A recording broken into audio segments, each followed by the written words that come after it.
¿Conoces tú la palabra holocausto? De ella hemos hablado. ¿Qué significa la palabra holocausto?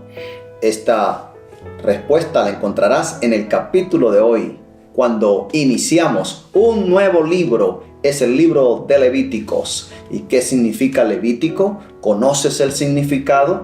Vamos a estudiar este libro a partir de hoy. Te invito entonces para que, por favor, te suscribas si no lo has hecho a este canal e invites a 10 de tus amigos, 10 contactos para que se unan y puedan comprender también las enseñanzas de la palabra de Dios con el libro de Levíticos. Muy bien, vamos entonces a estar listos. Allí le damos a la manito diciendo qué bueno es estudiar la Biblia, estoy de acuerdo, lo recomiendo, recomiéndalo con tu manito allí diciendo me gusta.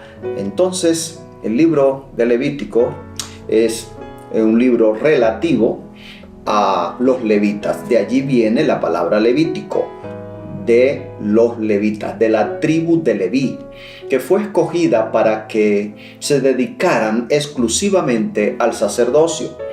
Y aunque el libro habla poco de ellos, mayormente se habla de asuntos de interés para los sacerdotes descendientes de Aarón que pertenecieron a la tribu de Leví. Este libro pronuncia más palabras de Dios que cualquier otro libro. Aquí Dios habla constantemente y desde el santuario lo hace. Ya Dios recuerda que en el libro de Éxodo miramos cómo Dios pidió a Moisés que construyeran un santuario para él habitar. Así que ya Dios se trasladó, el santuario se terminó, Dios se trasladó a ese lugar para hablarles desde allí. Y desde allí entonces pronuncia todas estas palabras que vamos a ver en el libro de Levítico. Jehová da instrucciones en este libro acerca del culto y acerca de todas las actividades que debían realizar los sacerdotes. En el capítulo 1 entonces leemos: Llamó Jehová a Moisés y habló con él desde el tabernáculo de reunión, diciendo: Habla a los hijos de Israel y diles: Cuando alguno de entre vosotros presente una ofrenda a Jehová, podrá hacerla de ganado vacuno u ovejuno. Si su ofrenda es un holocausto vacuno, ofrecerá un macho sin defecto, lo ofrecerá a la puerta del tabernáculo de reunión para que sea aceptado por Jehová. Aquí aparece entonces la palabra holocausto. Esta era una ofrenda que se llevaba al altar y era quemada completamente por el fuego en ese lugar. No se dejaba nada. Esta era el holocausto. Y holocausto traduce ofrenda ascendente y apunta a Jesucristo. Es decir, Jesucristo fue un holocausto, porque Él fue una ofrenda ascendente. Fue crucificado y ascendió a los cielos. Esta era entonces la ofrenda del holocausto, un símbolo de Jesucristo. Recuerda, holocausto es una ofrenda que se quema completamente en el altar y literalmente traduce ofrenda ascendente. Ofrenda ascendente, ¿ok? Vamos entonces aprendiendo más de la palabra. Y en el versículo 4 dice: pondrá su mano sobre la cabeza del holocausto y le será aceptado como expiación.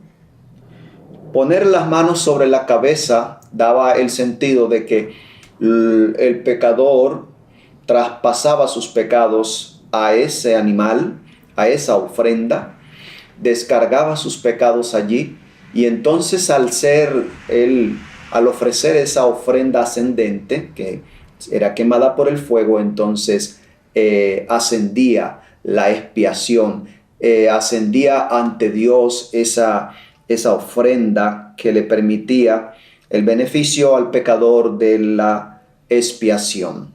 Hay aquí una experiencia de sustitución, porque el holocausto, este animalito, tomaba el lugar del pecador. Dios espera, queridos amigos y amigas, que nosotros como su pueblo ofrendamos aún en medio de la pobreza. Eso nos enseña el capítulo 1. Y bueno, nosotros podemos citar otros ejemplos como fueron la viuda de Sarepta, que solo tenía un puñado de harina y un poco de aceite, y Dios se lo pidió. También encontramos el ejemplo de la iglesia de Macedonia, que Pablo resaltó por su expresión de gratitud y de esa disposición a ofrendar con amor. Y Dios espera ofrenda como expresión de alabanza, agradecimiento, de adoración, de alegría y aceptación de que somos sus administradores simplemente. Que todo lo que tenemos no es nuestro, nosotros apenas somos administradores de los bienes celestiales. Así que todo sacrificio debe ir acompañado, nos enseña Levíticos también, debe ir acompañado de sinceridad, de esa disposición al arrepentimiento. Y ofrenda viene también de la palabra hebrea corbán.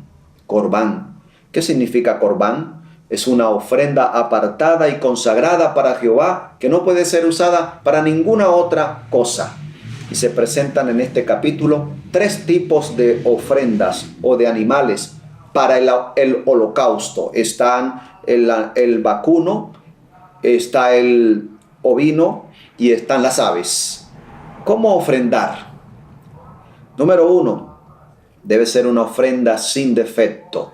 Y mira, aquí dice la palabra, si su ofrenda, en el versículo 10, si su ofrenda para el holocausto es del rebaño de las ovejas o de las cabras, ofrecerá un macho sin defecto. Lo degollará al lado norte del altar delante de Jehová, y los hijos de Aarón, los sacerdotes, rociarán su sangre en el altar por todos los lados. Así que resalto allí esta parte, que la ofrenda debía ser sin defecto, debía tener valor. Número 3, seleccionada, no cualquier ofrenda. Número 4, debía ser sin fermento, debía estar bien. Si en el caso de esas ofrendas de harina, de masas que ellos preparaban para también llevar al altar. Y debía tener también el ingrediente de la voluntad. Una ofrenda debía ser voluntaria. Es otro aspecto importante.